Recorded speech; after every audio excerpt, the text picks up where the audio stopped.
What's up, everybody? We're back with the Flix Fix. I'm Spaz. This is Kristen. This week we're talking about Kong Skull Island. Kristen, how are you? Hey, guys. So this Sorry, series is I adjusted the gains right as you started talking, so I didn't know what it was going to sound like. Well, we'll get the you and me talking over each other and being terrible at it, out of the way right away. So that's a plus. So we've managed to kind of schedule this properly. So this is actually becoming a series properly this time. Yeah. We are going to be doing Skull Island, which is the second of the Godzilla trilogy that we're working on at the moment. Little programming note for people. I wasn't sure whether I was going to do this or not, but I am. Kristen and I have done video reviews in the past. Most of it, if not all of it, is Marvel. So many of you may not have heard that, especially if you're listening to this in a podcast form. So what I am slowly doing for the weeks that Kristen and I aren't creating new movie content for you guys, I've pulled out these old videos. I've pulled the audio. I've tried, keyword being tried, to clean up the audio a little bit because some of it's a little messy. Google Hangout was not the greatest platform ever. Nope. And I will be releasing some of those in the near future as filler on weeks that we're not giving you brand new stuff. There's Civil War, there's Black Panther, there's a whole lot of conversation around Infinity War and Endgame, and there is that big marathon review of the first 19 Marvel movies that you guys have heard us mention before. Also, a very, very old Google Hangout over on Kristen's channel where we did Suicide Squad, and we're going to try and find the audio from Jurassic World as well. So even when we're not creating new stuff, we're going to be trying to give you guys stuff. So please stay tuned. Please show some love to the Flix Fix brand that I'm, hesitantly trying to create here. I do appreciate... No, I think that's what it's called now. You were going to try and rename it. This is what it's called now. Well, yeah. The reaction to this last time, I wish it had been a little bit better. I wish I had promoted it a little bit better. I have had a lot of you guys come to me on Twitter, etc., after the fact saying that you liked it. So unless something changes, I am going to stick to the Tuesday at 9 p.m. Toronto, Canada time as the release dates for this. So if you guys are trying to watch me try to have anything resembling a schedule, that's what we're going to stick with for now. But yeah, we're here. We're doing the second installment in the Godzilla trilogy. It is Kong Skull Island. Before we get into initial thoughts of the movie, we're going to do what we did last time, and we're going to start off with the cast, because the cast in this movie is fucking fantastic. Well, it's also a bunch of Marvel people. Well, I was going to get there eventually. Samuel L. Jackson, Tom Hiddleston, Brie Larson. I mean... That's all of them, really. And, I mean, the other two are being their characters in this movie. I just think Samuel L. Jackson is Nick Fury in everything. Everything. Bad guy, Nick Fury. Everything. I also feel like the characters themselves in the movie were a lot better than in Godzilla. Yeah, I was listening back to the Godzilla thing that we did 2 weeks ago. Still don't remember any of their names. I will be calling them by the actor's name, because that's what I remember. Yeah, for sure. I mean, I've got stupid notes like last time, so I've sort of tried to keep names and whatever, but it is really hard to say, well, and then Samuel L. Jackson did this and then whatever. But Nick Fury and Captain Marvel and Loki are all in this. But not to be overshadowed, though, John C. Reilly and I think particularly John Goodman. Oh, yeah, John Goodman was really good in this. He's really, never mind the years that we saw him on Roseanne, because that's going to be the thing for a lot of people.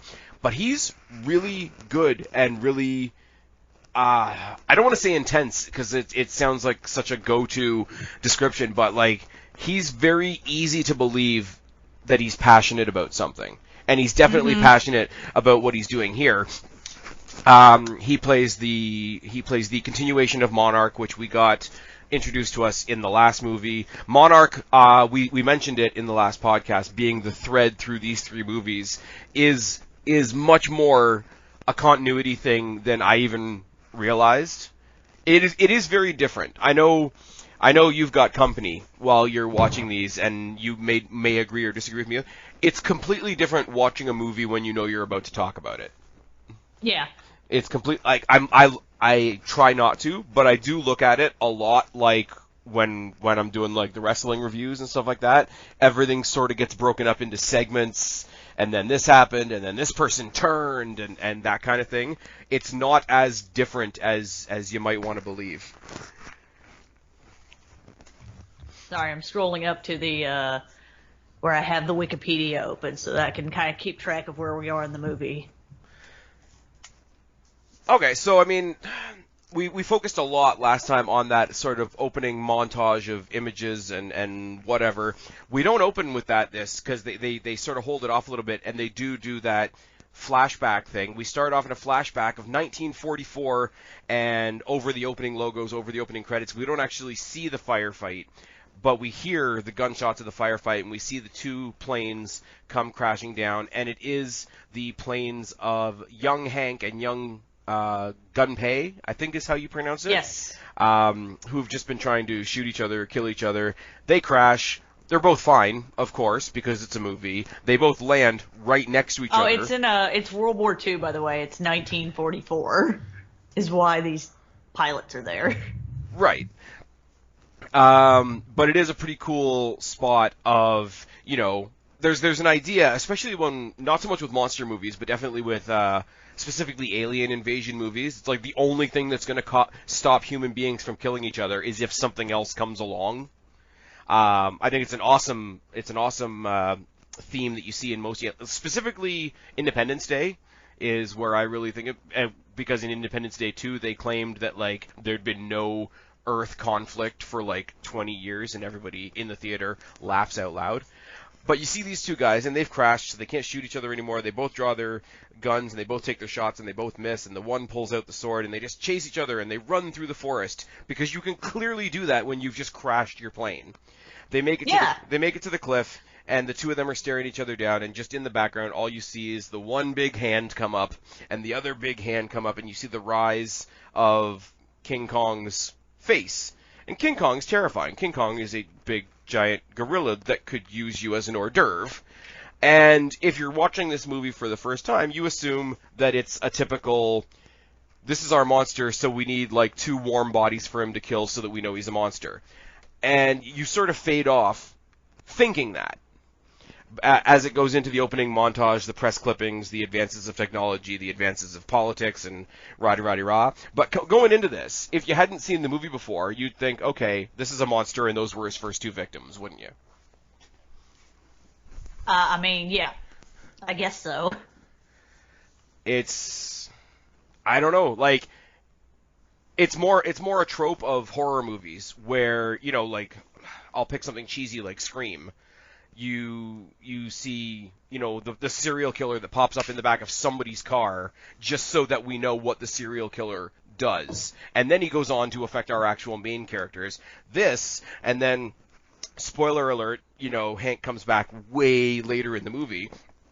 This sets you up for something that you don't quite expect, at least the first time. I mean, I'll speak for myself, as I didn't anyways. But we get the opening montage of the progression of Monarch, the progression of the technology, the progression of politics and where we are, and rah-de-rah-de-rah. Flash forward to 1973, and we are introduced to Randa and Brooks, who are the current representatives of Monarch. Randa is obviously John Goodman. Brooks is the other guy with him. I don't know the actor's name. He's a geologist. He's trying to... He got pulled into Monarch because Randa was one of the only people to believe his hollow Earth theory. Right, and if you know looking back on this, it's like, okay, well, hollow Earth, oh well, that's where Godzilla, or that's where King Kong was hiding, and then later on you find out that these monsters are everywhere, which is going to be King of the Monsters, which we're going to talk about later on. But he's sort of pushed himself on appointment to see this senator, and he's got shots over Skull Island, literally, and he uses that big dramatic phrase that was in all the previews for this movie. It just gets really serious, and this is where I think John Goodman does some of his good stuff. He's like, it's Skull Island, the land where God did not stop creation. And it's just, it gets really, really melodramatic, and then it goes right back into the thing of this senator that's just like, oh my god, you guys are wasting all of our resources, and what the hell? Like, what monster are you looking for now? Are you looking for Loch Ness? Are you looking for this or that? And at one point, he compares them. He says, "You're as much of a drain on our funds as the guys looking for alien life in outer space." And John Goodman's like, "Yeah, but those guys are whack jobs." Yeah. The senator goes to leave after that, and Brooks convinces him, like, basically, like, hey, the war's going to be over soon, they're pulling out of Vietnam and everything. You know that if the Russians find this island, they're going to get on it, and so we want to find whatever's there before they do. And that's how he basically gets him to do the okay. Oh yeah, they basically win. They win the conversation based on American competition.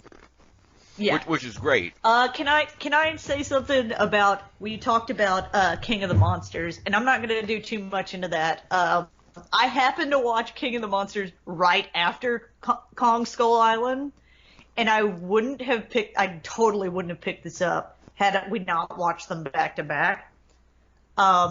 This character, Houston Brooks, the geologist guy, is in King of the Monsters.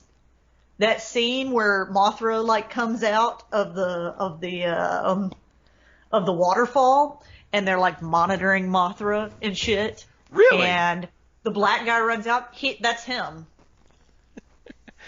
That's the black guy. It must be Brooks. My boyfriend pointed out, he was like, because when I got it right, I was like, yeah, I fucking called that shit. He was like, isn't it just a smidge? Just like a little bit racist that you're like, black guy with glasses. It has to be that other black guy. And I'm like, no. Yeah, there's other things in common. He's working for Monarch. He's an older guy because when he was in Monarch in the like 70s, like during Vietnam and shit, there are other factors. But yeah, that's him too. But again, had I not watched them back to back, probably wouldn't have remembered that. Yeah, which is what makes it an Easter egg versus, hey, look at this, it's going to be important later. Mm-hmm. Like, that's, see, now I'm going to watch that next time I watch Skull Island. Well, the only reason we knew it is because you have to listen, because, like, one of the guys runs in the tent, and Brooks is looking at the monitors and stuff, and he goes, Dr. Brooks. And that's the only time he says his name. All right, fair enough. So the plan of all this that they're proposing is there's already some sort of like mapping expedition going to the island, and they want to piggyback on it. They want to piggyback on this thing that already has government funding. It's sort of like, hey, you're already going that way. Can we hitchhike? Which is fine. And then he caps it off with, I just need one more thing. We need a military escort. So then sort of segment off into the next section, and we do. You forgot the part where when they're explaining Skull Island and everything, that there is a perpetual storm around Skull Island all the time, which is why nobody's gotten to it yet. Yeah, I think the only reason that's there is so that dickhead moviegoers are like, well, it couldn't have been there for that long. Somebody would have noticed by now. Well, there's a storm. Well, if you saw that there was a perpetual storm in the ocean that always happened to be in the same place, would you not go and experiment with that just as much as you would experiment with, hey, there's an island over there that I haven't seen before? It's kind of an argument that shoots himself in the foot, but I really do think that arguments like that are why they need to create a reason why nobody's ever seen. It's Wonder Woman and how Themyscira has the big invisibility shield around it until you sail through it. It's very much in that vein. So he says, the last thing he says to him as he's leaving is, we need a military escort. So we go to Packard and all of his men that are about to go home. They're all the big military guys. And Samuel L. Jackson is obviously Packard. Samuel L. Jackson is just, I don't give a fuck, Samuel L. Jackson in this movie. My boyfriend and I tried to make a case of this being Nick Fury before he joins the Avenger, before he joins S.H.I.E.L.D. trying to join the universe. There's nothing directly. I mean, we'd have to line up years and timelines and whatever, but you could write that story. And like, this is why he decides, oh shit, we need some superpowered people, because I saw a giant ass gorilla one time. Yeah, Thanos ain't got nothing on this big gorilla. That's right up there with the theory that what's his name, Leonardo DiCaprio's Great Gatsby is also the Jack character from Titanic. I read a big long thing. It's like this happened and this happened and this happened, and then he changed his name to this. So you could do that. You could definitely do a fan fiction where Packard is really like Packard Fury. Packard Fury. At the very least, it's like his father or something that happens to look exactly like him. Yeah. So you get the feeling, and they don't really say it directly, but they heavily imply it, and this is where Samuel L. Jackson is great at sort of non-verbal shit as well. Everything you see in this gives you the feeling of whatever group these guys are, they just finished their last mission. They talk about the fact that they're all going home. Everybody's happy to be going home except him, because he's going to be that one soldier that, like, wants another fight, wants another mission, won't really adjust well to, like, being at home. So while they're all partying, he's just in his room or his office above because they're in a hangar of some description, but yet in the hangar he's got, like, a random office that's, like, not part of anything. He's got his feet up on the desk, and he's looking at all his medals and whatnot, and he's sort of, doing that cliche, oh my god, what was all this for, type inner monologue. But then when his subordinates come in to check on him and say, hey man, like, why aren't you coming? Yeah, I'm fine. Motherfucker's tip top, as he puts his feet up on the thing. And so we spend a lot of time with him in the office, kind of brooding, kind of playing that guy that's like, I'm okay, I promise. But it's not until it's shitting rain and he's almost left the base that somebody at the exit gate says, hey, there's a call for you. Because he has to get that call in the rain. Because they have to add that extra, like, different element of, here's this guy with conflict, and he's not really ready to go home, and this is the mission that's gonna save him from going home, which is weird. But it does also get into that whole, like, band of brothers has to stay together for one last big hurrah type feeling. And he stops and he's talking to his superior on the phone, and he gets all the stuff, and then he pauses at the end of the call and he says, thank you, sir. Like, he's really glad to have something to go do. Yeah. It's really, like, the subtleness in amongst a big bombastic monster movie, the subtleness that they put into his introduction is really fantastic.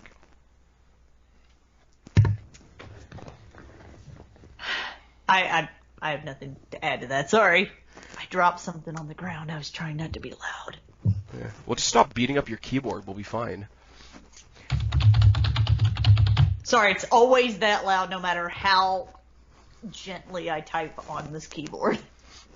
Okay, so I don't have much to say about the next bit. I don't know whether you want to take it or not. Randa and Brooks have now got their military guy. They need a tracker guy. So they go and they catch a cab, and they go to some random bar, and they find Conrad, which is Tom Hiddleston's character. And it is the first time I've seen Tom Hiddleston thought, hey, he's freaking hot. Not that I think Tom Hiddleston is not good to look at, but, like, as Loki and all that, I'm like, he's fine. So what you're saying is I'm like, Jesus. What you're saying Jesus Christ. What you're saying is he's low-key hot? Yeah. There we go. Moving on. That was my shitty joke of the night. There's more coming. It was it's the scrubby beard and everything. I chose to ignore that joke and kept moving. There we go. Fine, I'll stick in another one then. What kind of doctor is Dr. Pepper? What kind? A physician. No. Moving on. So they convince him to go out there saying, so, if you're needing a tracker, what the hell are you tracking?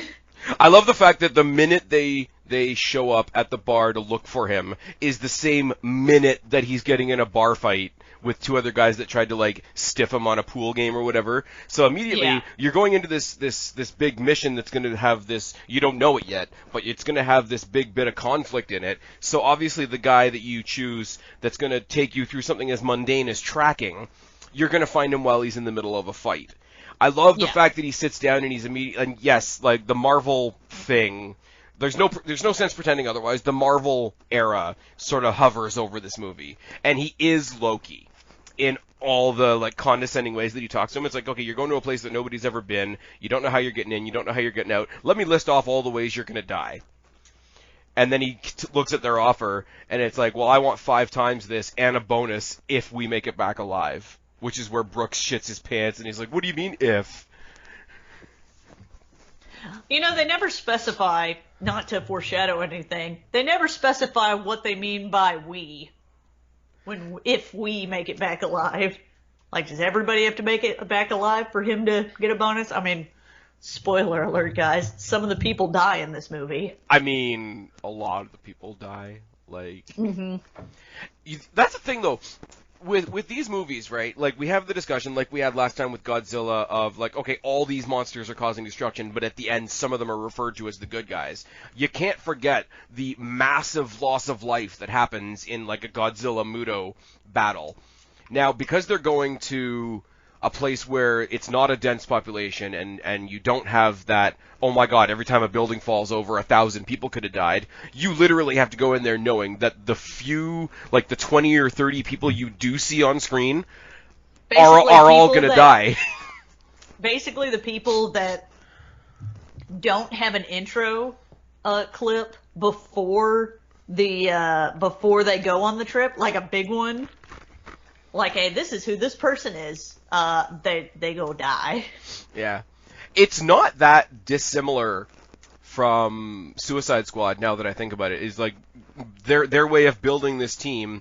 I mean, they're not coming out there with like big neon stylized, info screens, but it's like, here's Packard and Brooks, and here's what they're doing, and they're trying to build a team. So now we need an army guy, we've got our army guy. We need a tracker guy, we've got our tracker guy. And we move on to Brie Larson, who isn't the most impressive thing about this movie. I'm not going to lie. I don't think that's too mean to say. But she's also, in not being the biggest character in the movie, she's still pretty good in this movie. Mm-hmm. We just see her. She's a photographer. She's in her dark room because, she's a wartime correspondent or journalist, basically. She's a wartime journalist. We'll get to her title in a minute because there is a good line in there. But it is the whole, like, you're right, she is an anti-war photographer. So while she's getting the thing, she's getting the phone call or whatever, the thing that pops up to me is, here's this girl that's done all this dangerous stuff and is obviously an anti-war photographer, which is the line we're going to talk about in a bit. And it's, there is another thing, and I'm totally stealing this from CinemaSins. Everybody, if you don't know who CinemaSins are, go check them out on YouTube. They're great, and they deserve a lot of credit for making me look at things differently. There is so much manufactured tension in this movie, it's ridiculous. Who looks at a vocal anti-war photographer and says, yeah, we'll just throw them on a boat with a bunch of military people. That's not going to cause any issues down the line. It's going to go well. So, like, this can only go well. Yeah, exactly. But it happens because movie. Like that's just the thing. But it's one of those things right after that, it's like, she's anti-war, so she's going on a war mission or a military-based mission to, whatever the case may be. So she gets the call, and it's pretty innocuous. This scene is just, here's her in her home environment, developing photos, etc., and getting the phone call. And that brings us all to Bangkok, where they're getting on the boat to get on the helicopters to get to Skull Island. Now, this is the big Avengers Assemble moment as well, because we've met Randa, we've met Brooks, we've met Packard and all of his guys, we've met Conrad, we've met Weaver, and there is instant friction between Packard, who's the army guy, clearly, and Weaver, who's the anti-war photographer, until she says, oh, I've been here and here and here, and then he just sort of gives her a nod. It's like, well, I guess you've been in the shit. I'm like, okay. And one of the dweebs that's letting people on the boat, it's like, oh, what's her first? I'm gonna look it up because it's gonna bother me. I'm here. Mason. Oh, okay, fine, cool. I don't have to. Mason Weaver. Mason Weaver, and the guy letting people onto the boat who just looks like a administrative dork. He's like, oh, Mason Weaver is a woman. And she's like, yeah, last time I checked. So there's a little bit of that. There's a little bit of that cockiness that I didn't like from Captain Marvel, but it suits the character. It suits all the different conversations that she has with various people. It's fine, but it's there. But like I say, instant friction between her and Packard, and it's like, okay, why did we get an anti-war photographer with the army guys? So that we can have this. And then we go to the mission slideshow, where it's like, here's the island, it looks like a skull, they explain the whole storm system thing, and then you take this because, you know, you had such good things to say about bombs and the people that use bombs in our last podcast. They're gonna map the whole island with bombs. Well, they're what they're basically doing is they set off a charge and it lets off a like a shockwave in the ground to map everything under the ground geologically. It's actually a thing that people do. It's how some people will hunt. There's a technique to do it to find oil, to find pockets of oil. Okay. Sorry, you thought I was going to shit on it, but it's actually a thing. I don't know if it happens like this, where it's like, we're just going to start chunking shit out, and it blows up a big thing. Usually what you do is you dig, like, a really deep hole in the ground and set off a charge that, like, doesn't destroy everything, like, a whole lot. Like, it just kind of, like, and wake up monsters? It makes a shockwave. Yeah, it wake up monsters. So you usually don't drop them from a helicopter, but, you know, it was, you know, Vietnam, so maybe that's what they did back then. I do like the and there's a lot of like macho guy bullshit from all the army guys, because that's how movies... There's a lot of in this movie what I call Vietnam shots when it comes to like and music. Some of the action shots, like the one that I can think of is when they're dropping the bombs and the camera zooms in on the helicopter pilot. It's the camera's kind of on the glasses. On their glasses as he sees the bombs going off. It's a very Vietnam, big what smile I call on Vietnam his face, shot. Yeah. Another thing that I'm blatantly ripping off CinemaSins because it's so glaring that I don't know why I didn't see it myself. There is so much like music from the Vietnam era cliche in this movie.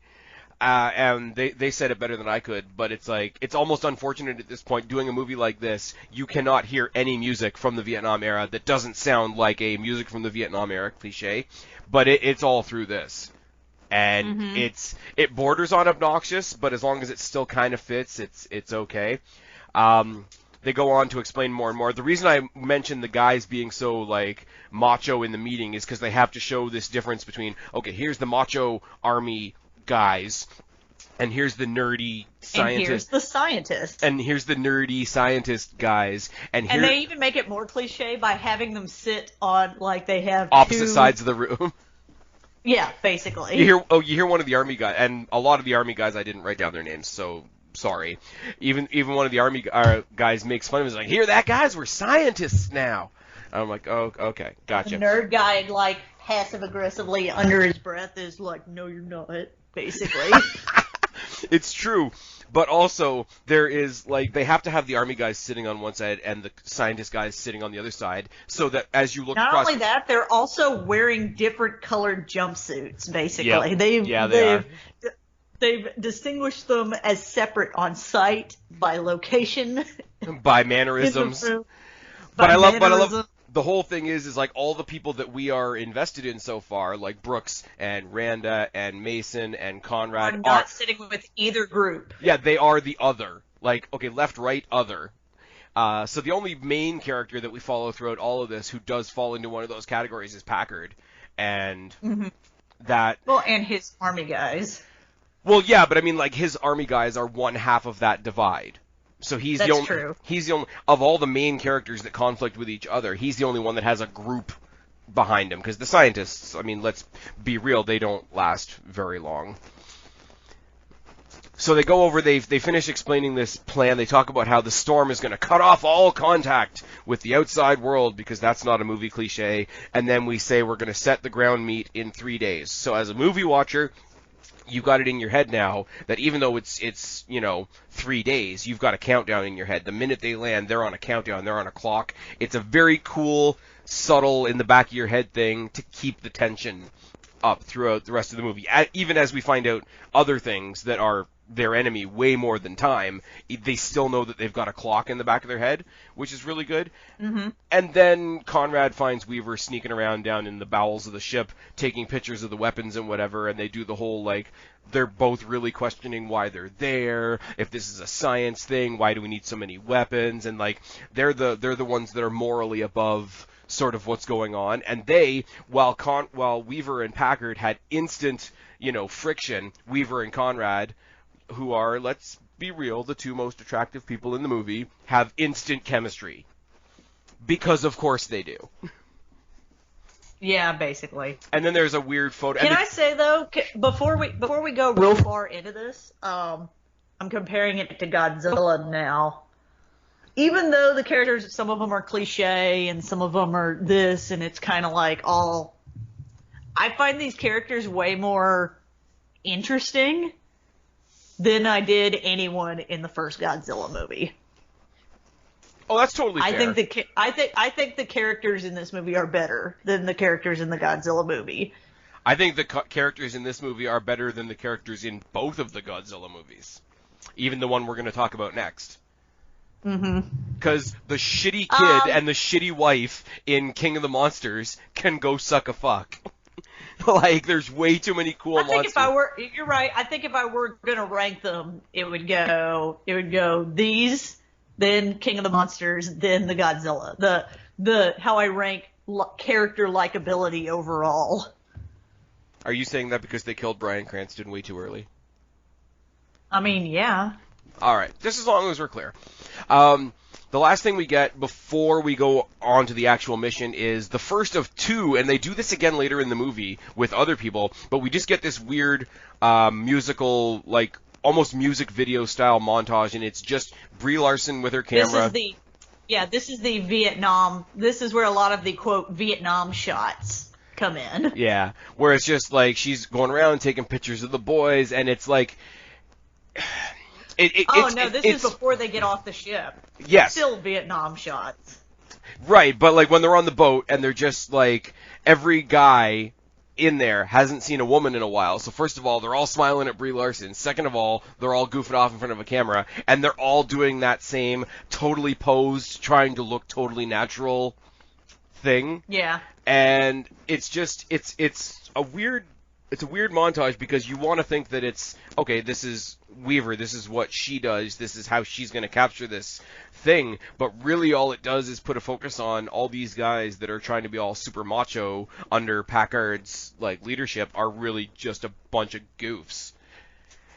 Mm-hmm. And I don't think, I mean, I could be wrong, I don't know what the intent of this is, but I don't think it does whatever they want it to do. Basically, it's a bunch of doofuses going, ooh, girl, ooh, camera. I assume it's a scene where this is the last time you're going to see a lot of these guys alive.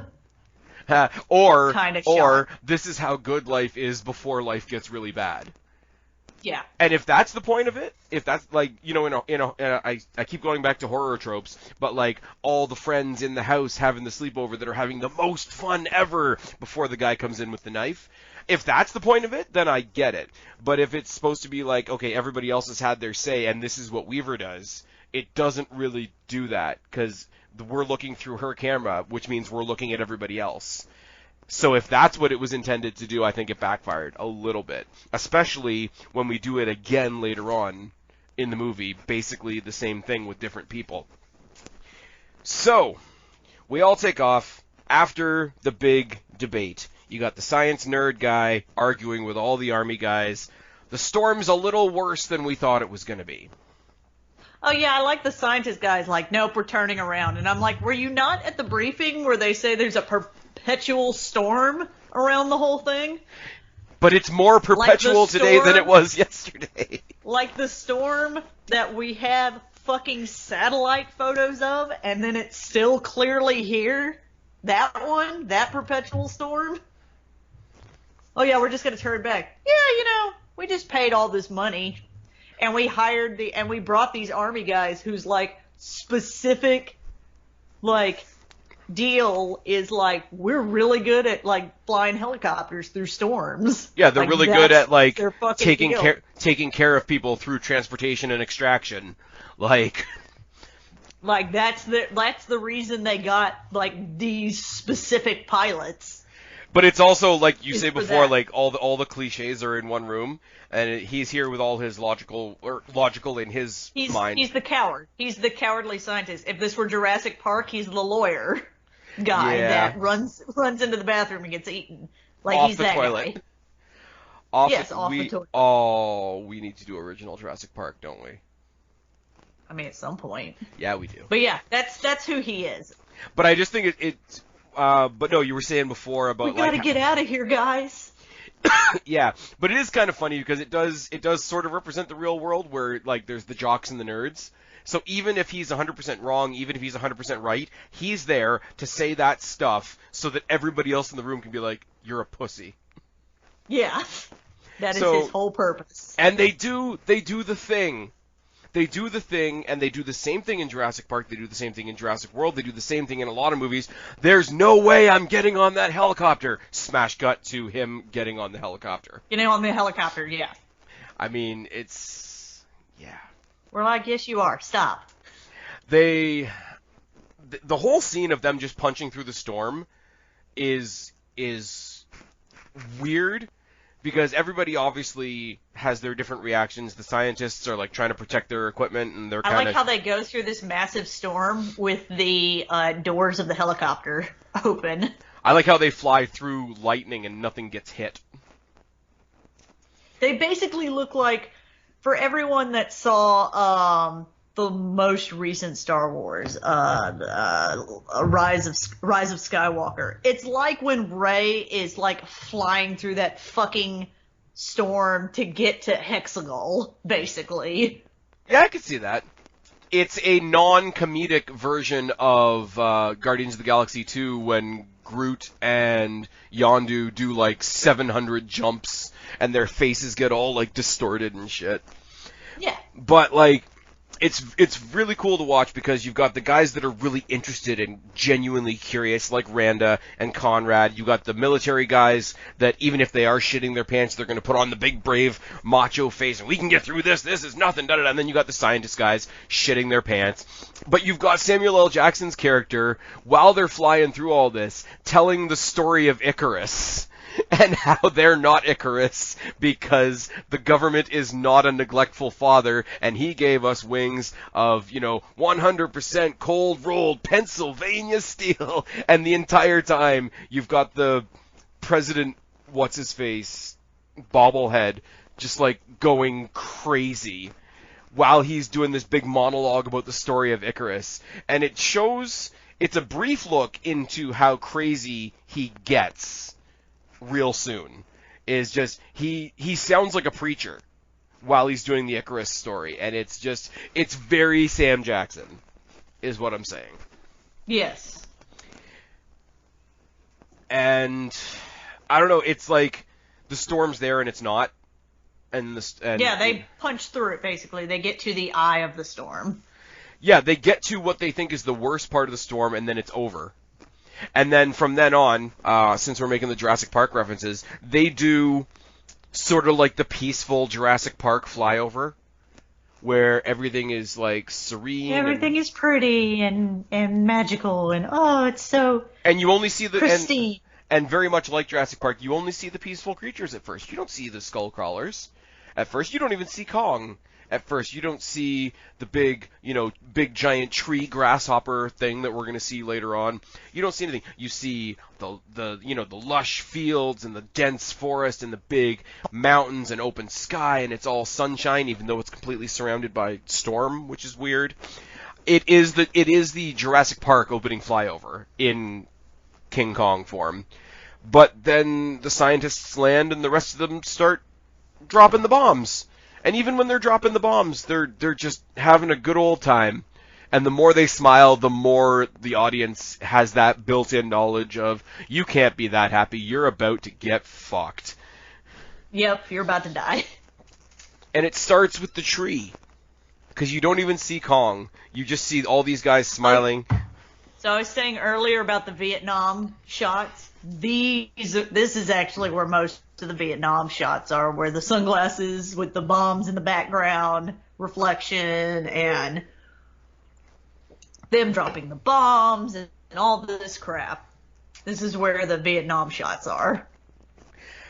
But I think it's such a cool thing because, like, even though we've already seen Kong, we've seen Kong in the flashbacks and all that sort of thing, this is still our genuine introduction to Kong. And I think where we talked about last time, Godzilla, they spend a whole lot of time where, like, you just see a fin or you just see an outline or whatever. They don't really do that as much as you see other things before you see Kong. You see him throw the tree, and then you see the shot from inside the helicopter where you only see his face. And then eventually they all fly back, and you get that awesome, and I've even got it as the thumbnail for this video, for this podcast, that awesome shot where they all pull back a little bit, and it's just his silhouette against the setting sun. And then he just starts fucking shit up. I lost my place in my notes. It becomes laughable in the sense, and I guess this would happen in any King Kong movie. It becomes laughable how nothing affects Kong. Like, obviously, this is the part of the monster movie where everyone gets separated. Yes, but like they try to shoot him, and yes, let me be King Kong and laugh at your bullets. He thinks so little of them that he's hitting helicopters out of the air with other helicopters. And that shouldn't be funny, but it shows how much they don't matter to him. And King Kong, but more than any other characters in any of these in any of the other two movies, has a personality more than Godzilla, more than the Mutos, more than, you know, anybody in King of the Monsters and all that. King Kong does have a little bit of a personality, with him being an ape and him being like apes being the closest thing to humans, like in a lot of ways, like body language, facial expression, all that sort of thing. You do get more personality out of King Kong than you will out of any other monster on that basis. But it's just the way he moves around, the way he just like swats things out of the way. It's almost dismissive. Like, it's almost intentionally like, hey, fuck off. And yeah. I love everybody at least once when they hit the ground saying, like, everybody's surprised, everybody's shocked, nobody's expecting, like, a skyscraper-sized monkey to come and attack them. But when they hit the ground, they're all like, what was that? What was that? We have to figure out what that was. And it's like, as a viewer, you're like, it's a big monkey. Like, I don't, like, yeah, you have to figure out what to do with it. My favorite reaction is so they have this, like, kind of, black guy, white guy, like, semi-comic duo, in this one. Two of the soldiers, I'm trying to see if I can find their names. We'll call them Salt and Pepper, it's fine. Their names are, Earl Cole and Glenn Mills. It's the other one. Cole's the guy that, like, lands, and as soon as he realizes he's still alive, he starts eating. And he's like... Yeah, he's just like... And he's like, are we not going to fucking... are we not going to talk about this? We're really not going to talk about this. He's just like, yeah, you know, sometimes shit happens. No, but when he's eating, it's like... Stuff out there. Cole, what are you doing? How can you be eating right now? Food's for the living, man. Like, Jesus Christ. I love that guy. Good. I was like, I love this guy. Okay, we'll get to his ending in a bit, because he does have a little bit of, like, sort of a mini arc, even though he's not one of the main characters. Anyways, they do all split up, like you said. Like, they don't really split up. There's, like, one army guy that goes off on his own with all the munitions that we don't see for a while. And then there's, like... Well, like, their helicopters get thrown. Like... Yeah. Around. But, I mean... That's how they get separated. But basically, they get split, other than that one guy that gets separated with all the munitions, because obviously none of the large groups are going to be where all the ammunition they need is, because there's a little bit of a video game element to that. But pretty much, there is one team that's... I will also say, on a side note, this scene where King Kong is destroying the helicopters and everything, this is the scene that you can really tell that they put most of their CGI budget on King Kong.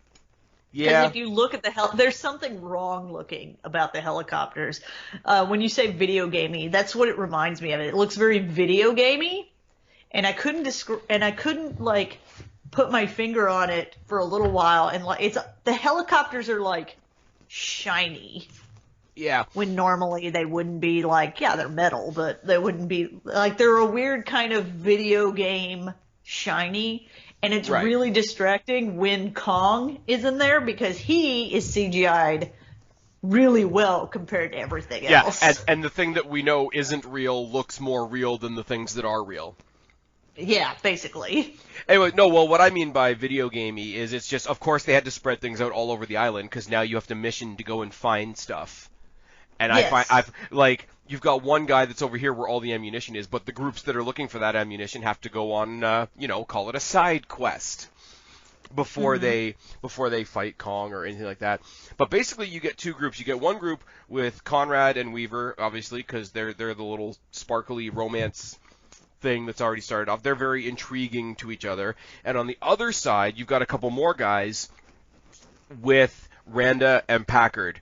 And here is where you get the conversation between Randa and Packard they're at the side of a river or whatever. And this is just Samuel L. Jackson and John Goodman being fantastic. Because it's so simple in a lot of ways, because it leads to a lot of explanation, but the beginning of the conversation where he's like, you need to tell me what's going on right the fuck now or I'm going to blow your head off. And then the two lines that sum up this whole movie is like, monsters exist. No shit! Yeah, no shit, I got that part. Totally figured that one out. And then you figure out that, like, Randa, the reason he's so invested in Monarch is he wants to bring to light that these monsters exist. He was on a ship and he was the only survivor, obviously, because every character has to be an only survivor of something. So he's been hunting these things for a long time. He's been experimenting with them. They, find out why they're basically his passion. Whereas Packard, on the other hand, has like a revenge thing going on. Like, these army guys are his family. He's killed a whole bunch of them. So now he's literally everybody that's ever talked about this movie has mentioned the fact that Packard at this point basically becomes Captain Ahab, and like King Kong becomes his Moby Dick. So you got two guys that are really, really obsessed with Kong, but it's two really, really different kinds of obsession. Like, John Goodman's character wants to, bring to light that these characters exist and figure out how we're going to do it, and the public deserves to know. We need to know how to interact with these things when they come out and whatever. And Packard just becomes obsessed with the revenge factor of it. And not to be too, art schooly about it, it's a character study on two very different characters both being impacted by obsession, and it's like a 2-minute conversation, and it's probably one of the better things about the whole movie. But it's also done by some of the better actors in the movie. Not that the other actors aren't good, but yeah, I don't know. Like I say, we expect it from Samuel L. Jackson. I'm always surprised with how intense John Goodman can be in a role like this, and the fact. I think when I saw this, the last thing I had seen him in was 10 Cloverfield Lane, where he's just creepy. And I wanted to see him with some intensity that had some integrity behind it. I don't know.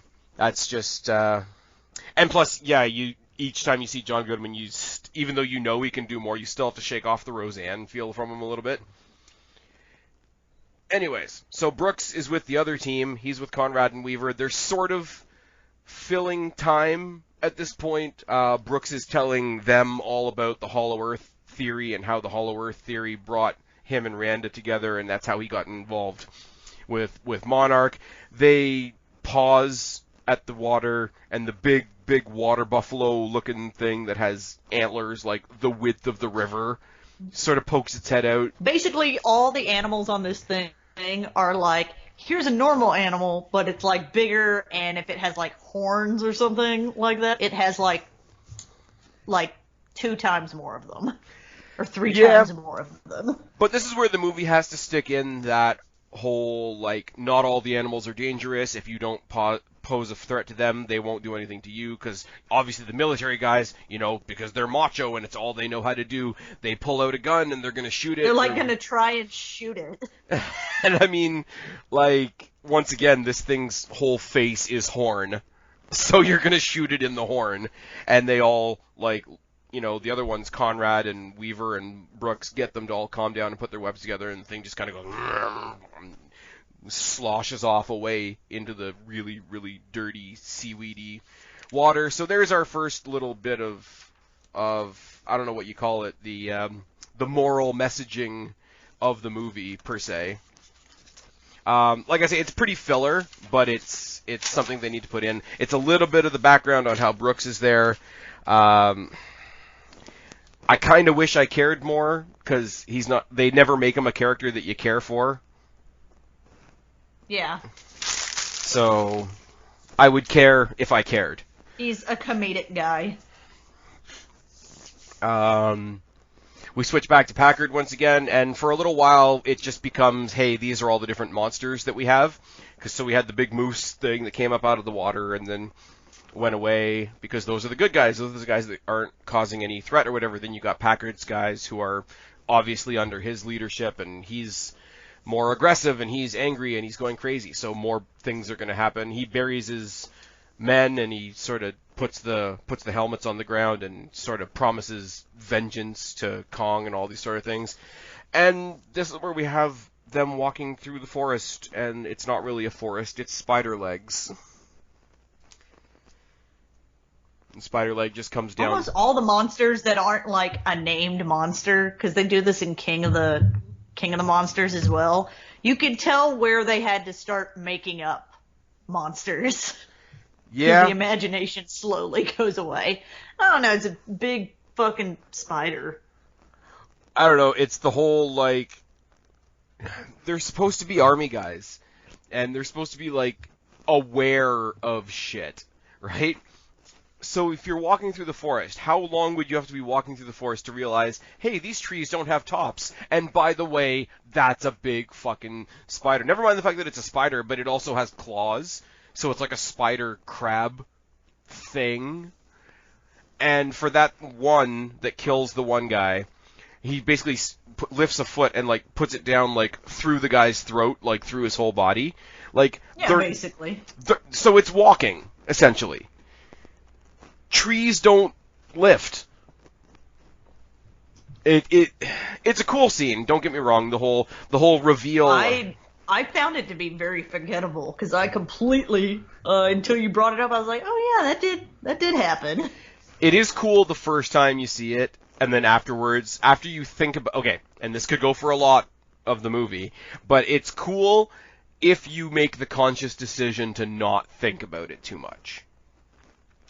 It's like the whole, why would you put an anti-war photographer in with a bunch of military guys? Okay, because movie.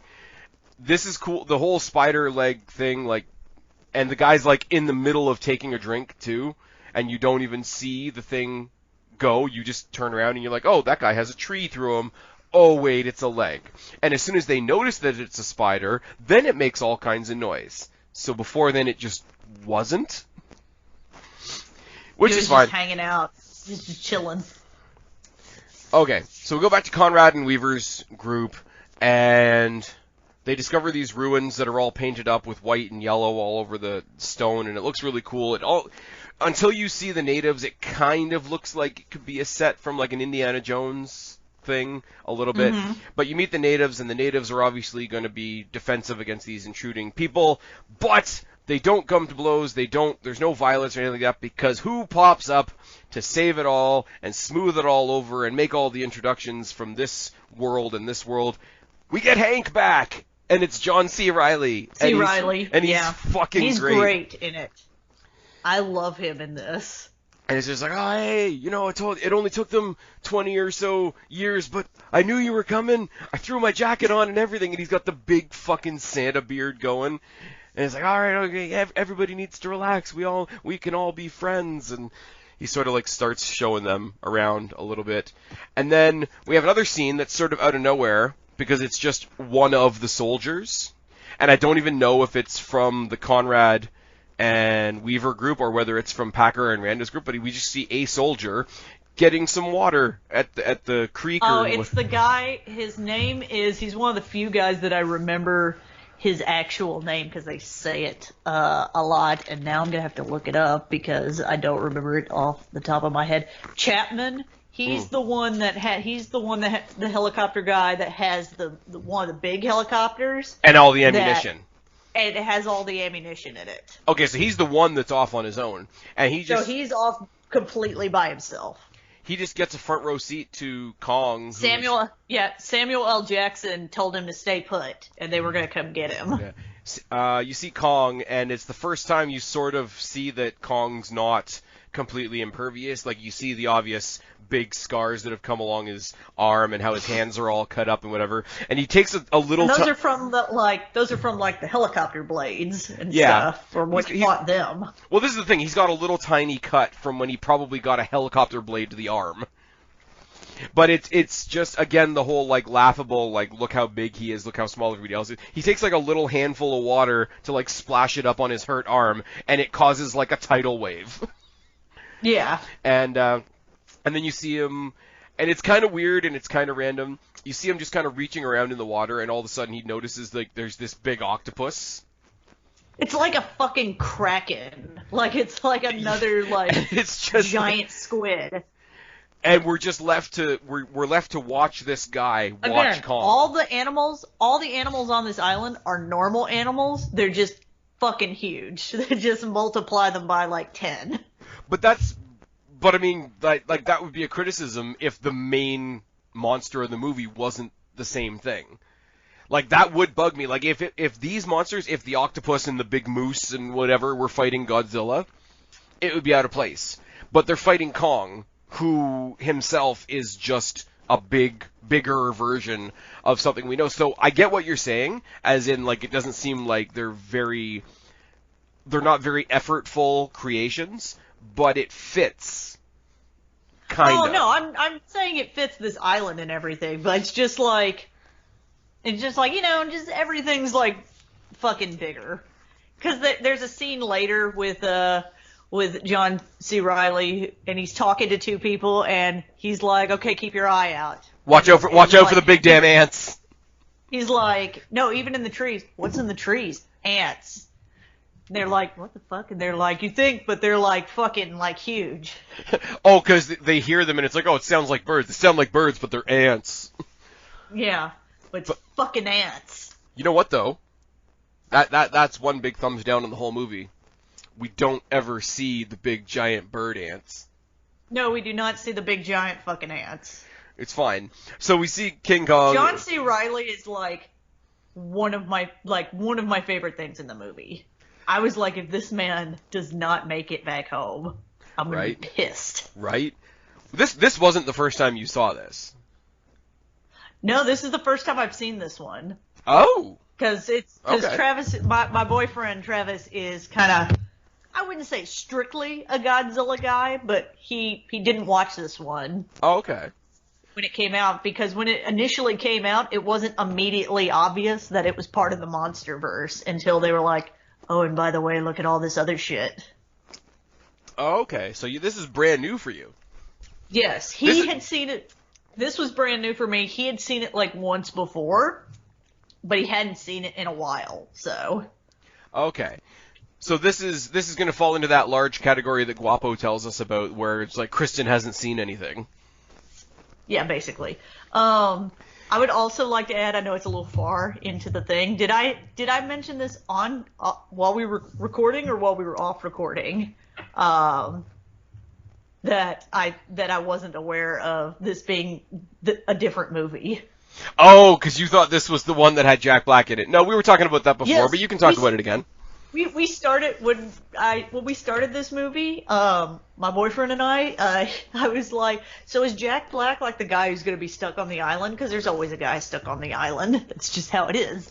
There's always a guy stuck on the island. It's like, is Jack Black going to be the? And he stopped for a minute. He goes, "Oh no, that's the other one." And I'm like, "Wait, there's another one?" He's like, "Yeah, this one. There's the one that Peter Jackson did, and then there's this one." And he goes, "In your defense, they came out within, like, I think a year of each other or something. They were, like, really close together or something like that. You know what I just thought I of, though? thought that they were the same movie. There is an alternate universe, because we talked about the other Godzilla, now we've talked about the other King Kong.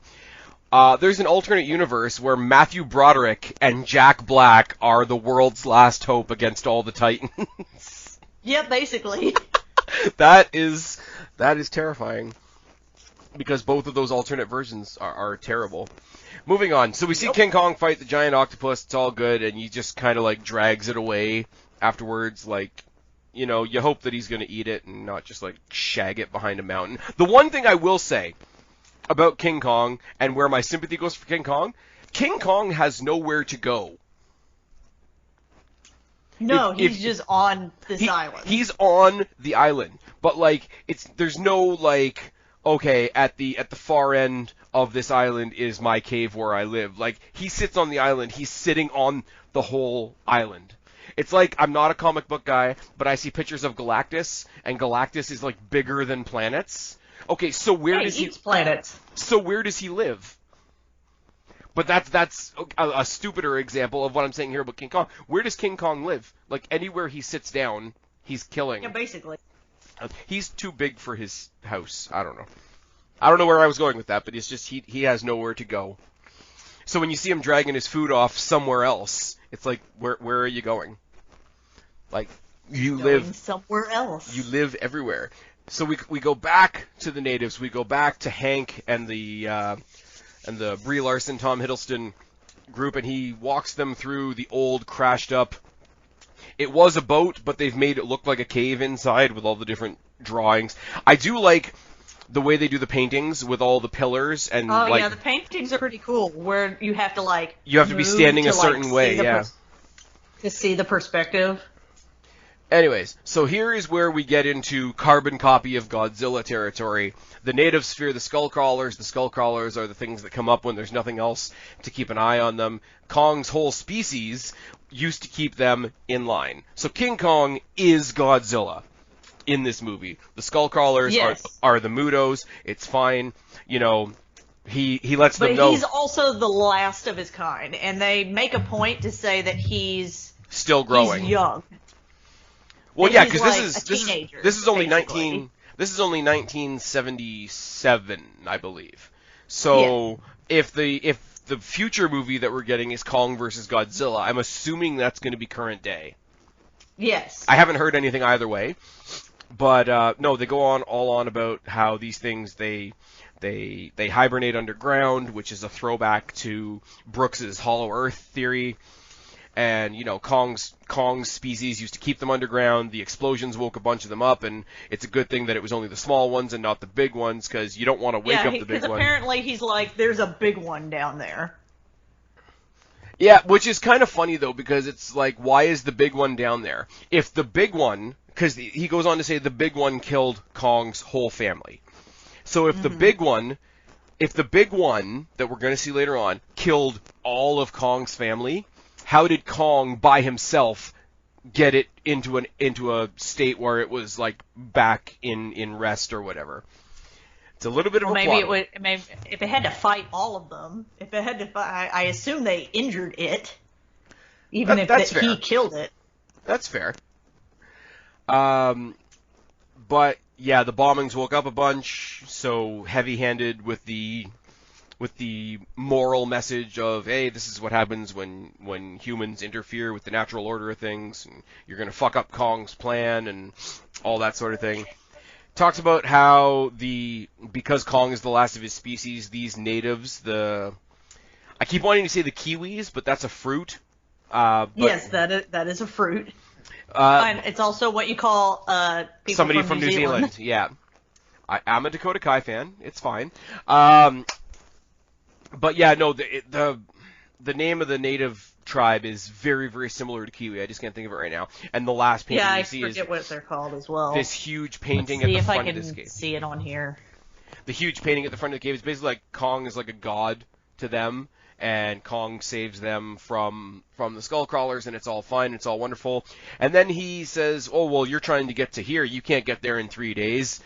Not on foot, anyway. He takes them out to his boat, And his boat is like... His boat is the Japanese guy he crashed, that also crashed on it. He and that guy, like, became bros while stuck on this island. Japanese guy passed away.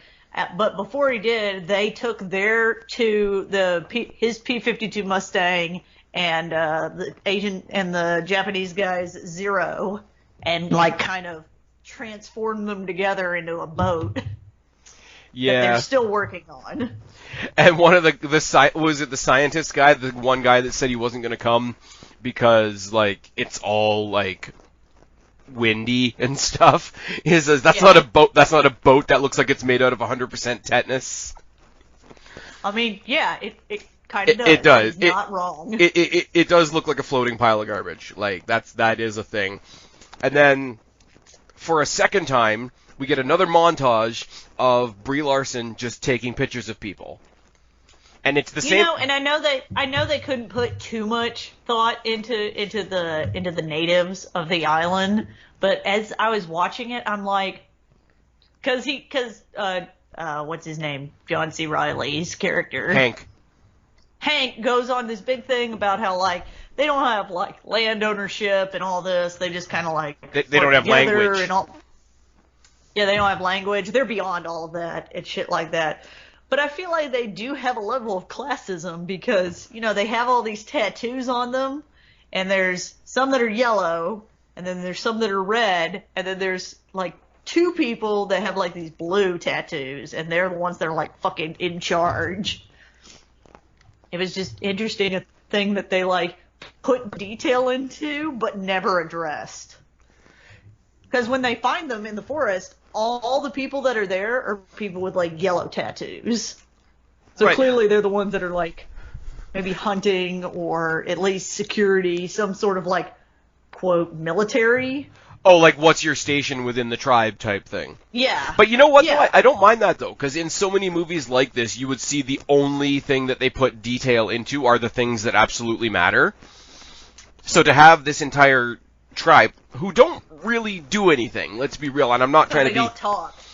Well, they don't really contribute to the story other than you want to believe that, like, Hank's been living with them for a while. So they're kind of in the background. The movie could have gotten away with a lot less details, so for them to put so much detail into something that's not main character driven is more than you get from some movies, because it just would have been like... I'm going to try and say this without sounding offensive, but a lot of other movies where you just have, you know, an area of wilderness where there's, like, quote-unquote natives, it's just a bunch of kids running around in, like, makeshift diapers and shit, and this is what a native is, and it's kind of terrible and kind of insulting to the intelligence. So to take something that's not really, in all reality, important and still put that level of detail into it without extremely focusing on it is kind of cool. Yeah, there was at least a level of detail that I noticed in it. That, you know, there was at least... I only saw the 3 different colors. So there was some sort of, like, segmenting, I guess, their society in some way. And the 2 people that were in charge were clearly, like, elders. Yeah, and you can see, even though they don't talk, like, they've somehow established some sort of co-living arrangement with this Hank character that's just been there for 20 years, and to them probably sounds like a loud, obnoxious asshole. Yeah, probably. But again, you get to what I said before with Weaver's character and the whole camera photo shoot thing, and it's carbon copy of what she did on the boat with the soldiers, except they took the soldiers out and put the natives in. And it's a bit redundant. I mean, it's all supposed to be happy, like, look at these 2 people from different worlds, they're all getting to know each other, and we're all cohabitating, and we're all one world, and it's all super happy, but I don't care. Like, I'm not given a reason to care that everybody's happy because it's a monster movie, and everybody that's happy eventually dies. So, I'm not gonna lie, could have done without that twice in one movie. And then Weaver wanders off and finds another one of those big bison monster things who can't move because there's a helicopter on his head. Yeah, and then she proceeds to try and lift it. She tries to lift the like... I gotta be honest. You laughed boyfriend a lot. and I were making lots of Captain Marvel jokes the Of whole course. time. Of course. Like when she sees Samuel L. Jackson and they have an acknowledgement of like, you've been in the shit. And we want her to go, also I can shoot lasers from my hands. Oh my god. Oh, the one time I needed to lift a helicopter and I left my Tesseract at home. Damn it. Anyways, but it does give us the first of a couple moments where Brie Larson, who's entirely not a threat to anything, sort of gets a nod from King Kong, because he sees her like trying to lift the helicopter off. He just lifts it off, and again, really, really dismissive, just sort of chucks it aside. Probably lands on like 5 or 6 other like small creatures that we don't see. The bison just sort of like shakes it off and like fucks off, and King Kong kind of looks at Brie Larson and like gives what I guess like a big monkey equivalent of a nod is to Brie Larson, and he fucks like, off. we cool, bro. It's the Basically. it's the raptors and the T-Rex at the end of fucking Jurassic basically. World. Oh man.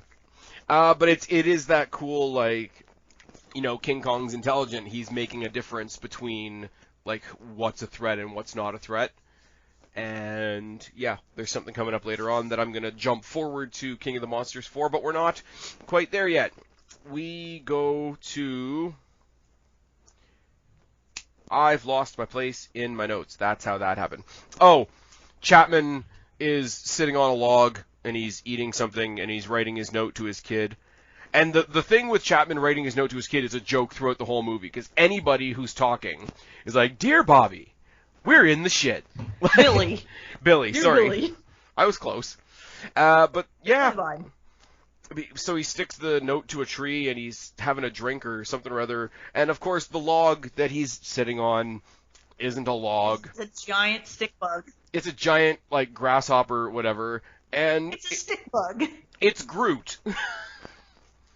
If we're going to keep with the Marvel comparisons, it's 4-legged Groot. And he tries to shoot this monster that's clearly made of wood. And then he's... Like shoots in the face, and it looks at him like, that was an asshole move. You were sitting on me. I was Trying to get you to get off. I was just trying to stretch. I don't like your bum. Like, it's fine. But then, obviously, off-screen, he gets killed. He's eaten by one of the skull crawlers. We still don't see it. We've only heard the skull crawler definition from... Actually, no, that's not true.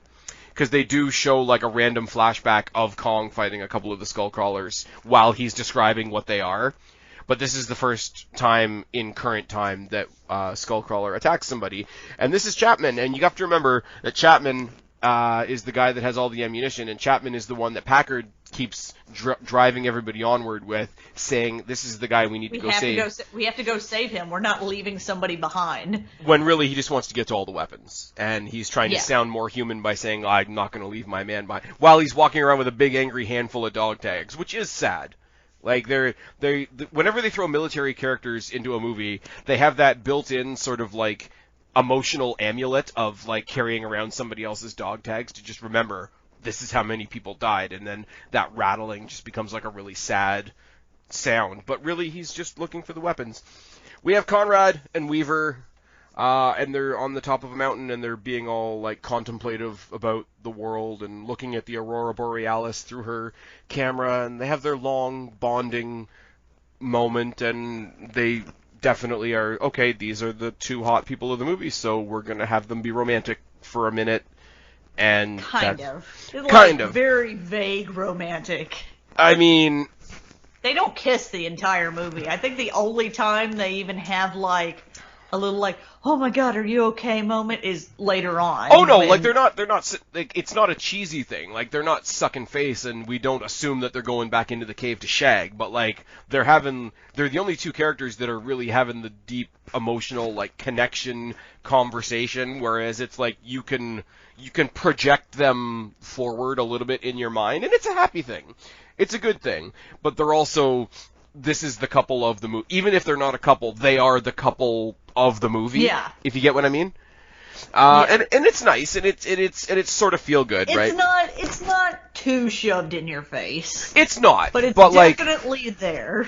it's not shoved in your face, but they are the ones in the movie doing it, and by that way, you can't help but say, okay, they're the couple of the movie. Like, it's not like a teen drama where there's like a bunch of couples and like one of the couples is really sappy. Like, this is the only couple, so by definition, they're the most sappy ones, even if they're not being sappy. Like, I don't know. Anyways, like, there's no other females in the movie, I think. Oh, there's the one really, really skinny Asian chick that, like, hangs out with Brooks, who doesn't really do anything the whole movie. And that's really bad, but anyways, moving on. We go back to Hank. Hank says his final goodbye to Gung-Pei, mentions that he was never supposed to leave his friend behind. Now let's get off this island. Now let's leave him behind. Weaver and Conrad. He took his swords with him. Yeah, and it's good. And he knows how to use them, too, which makes sense. They lived together for 20 years. You're eventually going to run out of bullets. I think they did when they first got on the island. Fair. They shot all of the bullets that they had at each other. When they first got there. Weaver and Conrad and Hank and the whole team, they say goodbye to the natives, and, you know, they don't, again, there's not very much, like, emotional weight to it because the natives seem pretty stoic, but John C. Reilly does a really good job of saying his emotional goodbye to them, so all the emotion comes from him. John C. Reilly, as much as he's known as a comedy guy, like, really does put off well the I've been doing this for 20 years, and By the way, also in the also in the Marvel Universe, he's in the first Guardians of the Galaxy. Oh fuck yeah, he's in the Nova Corps, isn't he? I just remembered that. Oh my god. He's in the Nova Corps, yeah. He's the guy that calls them assholes. I might be an asshole, but to quote him, I may be an asshole, but I'm not 100% a dick. A dick, yeah. He's that guy, yeah. He's in the movie. That's right, he is in Guardians of the Galaxy. So what you're saying is we need to find an MCU role for John Goodman. Yes. I would love there to be an MCU role for John Goodman. I mean, Keanu Reeves might be the new Ghost Rider. That's the latest thing I heard. But John Goodman could be like if S.H.I.E.L.D. was still around in the Marvel Universe, which I think technically it is. If you watch Agents of S.H.I.E.L.D. and whatever, all that shit, he'd be like a kind of like, you know how in an 80s cop movie, there's one guy that's like, I'm too old for this shit. He would be like that S.H.I.E.L.D. agent. Oh, fuck. Like the guy from Die Hard? Yes. Nice. Very nice. Very nice. Tommy Lee Jones is in the MCU. He's another one, like John C. Reilly, that was like, he was in it once and then never again, so you never remember that he's in it. So I can't even call you on not knowing John C. Reilly, because his role was even smaller. Anyways, so they set sail on the plane boat thing, and they're all happy because it actually works. And then, just as they're being happy, because the whole lesson of this movie is you cannot be happy, the nerdy scientist guy that didn't want them to go there in the first place randomly gets eaten by pterodactyls? Question mark? And he gets torn apart. Like, in the sun. Like, they do the full, like, silhouette thing again, like they did to Kong, except it's a silhouette. And I will say, the entire time he's being torn apart by the pterodactyls, the one arm that he still has never lets go of his briefcase. Go of the briefcase. Never lets go of it. You're right. Absolutely doesn't. But he's the guy... I knew that guy was going to die, too, because the entire time he's like, I got a wife and kid to get home to. Like, I've got a family. Mm-hmm. You're like, well, you're fucking dead. Well, look at Packard writing the emotional note to his kids. Yeah. Like, don't have emotions. Don't have things to lose, because you will lose them. But any guy who does that, or is like, man, I'm only like 6 months from retiring. Oh my god. It's as bad as being in Scream and saying, I'll be right back. Yeah, basically. I'll go check this out. Yeah. So, I think I should go up the stairs instead of out the door. Anyways, the groups reunite, on a slow basis. They're all going to head towards the rendezvous point because that's the smart thing to do. But Packard is going to make everybody look for Chapman instead. And Packard. By the way, Hank is also like, when Packard tells him which way they need to go, he's like, we should not go that way. That's where all the skull crawlers are. Like, that is a terrible idea. Oh yeah, don't go west. You can go southwest. We can talk about that. And none of them at some point are like, yeah, let's listen to the guy that's been stuck here for 20 years. Right, but they do keep going on, and it's almost like, because the audience knows that Chapman is already dead, everything that Samuel L. Jackson says is like emphasized even more to like just stick it to the audience of like, yeah, he's looking for a guy that's dead. He's over exaggerating now, so make sure you guys get the message that he's looking for a guy that's already dead. But then they do get to, I think, one of the coolest set pieces of the whole movie, where they get to the boneyard of where Kong. all of Kong's like kind is dead. Yeah, that's full of like flammable gases and all kinds of shit. Because one guy throws a cigarette and it hits the ground and explodes. And I also like the fact that this is again where I feel like sometimes they run out of imagination. So it's a boneyard full of like, you know, giant gorilla like bones. Yeah. Except that at some point one guy posts up on top of what's definitely a triceratops. A triceratops skull. Yes. And they're like, yeah, well, they can't all be gorilla skulls, so just fucking, I don't know, put a triceratops skull in there. It's definitely a Power Rangers moment with that, because, like, I watched Power Rangers when I was a kid because I was a nerd, and they definitely have the, like, what do you call it? The woolly mammoth, like, droid or Zord or whatever. So when he pops up like the fully mounted machine gun on the skull of the Triceratops, I'm like, if that Triceratops just stood up right now and you just rode it to the boat, like, it wouldn't seem that out of place. But before that happens, we get a couple of other things that happen. Sort of exposition dump in the middle of this action scene. But they all hide within the bones, hide behind the skulls, hide behind the rocks, whatever. And the one crawler that is sort of walking through and whatever happens to be the same. The one that ate Chapman. The one that ate Chapman. So happens to, like, spit out his skull. And I don't understand this. How, not only his skull, but his dog tag. The dog tags are still wrapped around the skull. The dog tag is sort of like coming out of the skull, so somewhere in the digestion process, the dog tag got wedged in his skull. But also, very luckily. Also randomly, him. At the beginning of the movie, our first main character is Randa, because he's driving Monarch forward. He's going to discover these monsters, rah, rah, rah. He's a driving force of the movie, and he gets eaten here. Yep. Really, really, really unceremoniously just removed from the movie. Although I did kind of like the effect, because basically he's taking pictures and the flash keeps going off. The flash breaks on his camera and keeps flashing, and so the thing sees him and eats him. But then, because it's all misty and has this like green mist and everything and hard to see and everything, that's how they track it, is that every once in a while you'll see the flash go off in his stomach. Yeah, which is, yeah. I will say, though... It's very... Remember the, I guess it's technically the third Jurassic Park movie that nobody talks about. Oh, the one where it eats the phone. It's like, I came here because I could hear your phone, and all of a sudden you see the... Yes, it's the phone from the third Jurassic Park. Yeah, nobody talks about that Jurassic Park, but we know exactly the ringtone that we're talking about. Yes.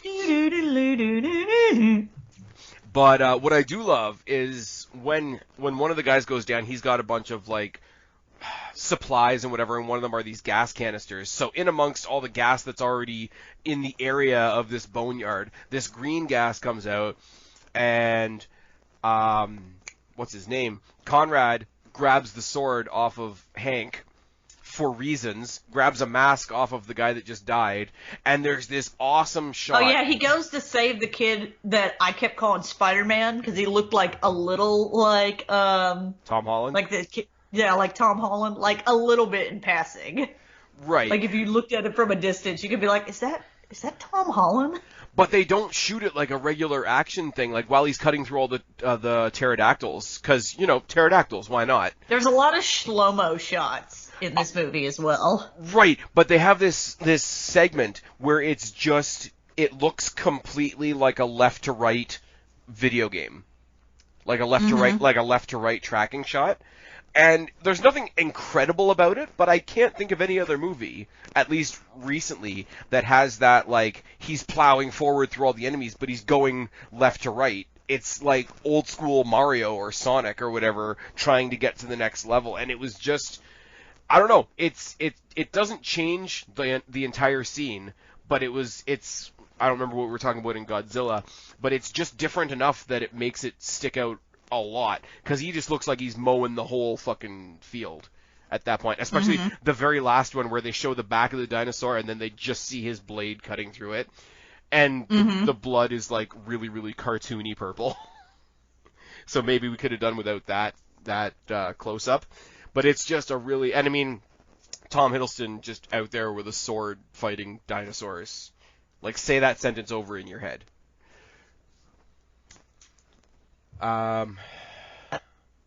In the pit that is all full of flammable gas, which is why we shouldn't be throwing our cigarettes, and why he probably shouldn't have been using a flash on his camera, we ultimately kill a bunch of the monsters with flamethrowers.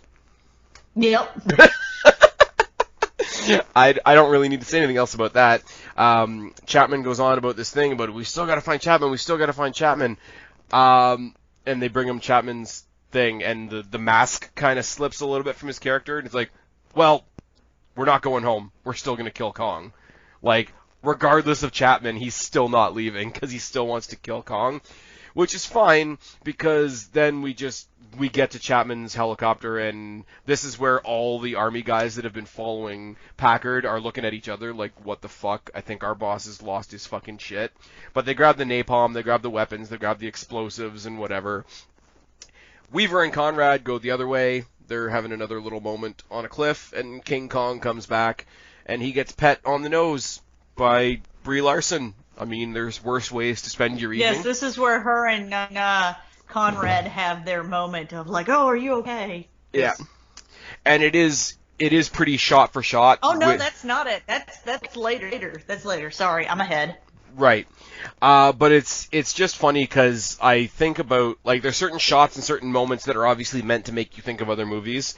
This right here is exactly the same, or it's shot exactly the same as the kid in King of the Monsters when Mothra hatches, and she's out there, like, just, I'm right in front of a monster that could kill me, but instead... It's also the same in King of the Monster where Shirazawa walks up to Godzilla. Oh, yes, that's true, too. No, I was just thinking about the kid because the whole, like, pet on the nose thing. Well, Shirazawa's about to die in the moment that you're talking about, I think. Spoiler alert. Well, yeah. But, yeah, no, it's just... I know you've got much more detailed Easter eggs than I do, but there's certain scenes that are intentionally shot like other scenes that make the movies seem coherent. There's another one I'm going to get to in a little bit, but it's so similar. It's this second nod from King Kong, like, I know you guys aren't the assholes type thing, and there's something to that. But they send the rest of the military guys that are with them and the skinny Asian chick whose name I can't remember, and Brooks, all back to the boat, and Hank and Conrad and Weaver are going to face off with Packard and stop him from killing Kong because he's not really the bad guy, and Packard lights up the water with the napalm and thinks he's burned down King Kong, except King Kong, like, walks through the fire like, go fuck yourself.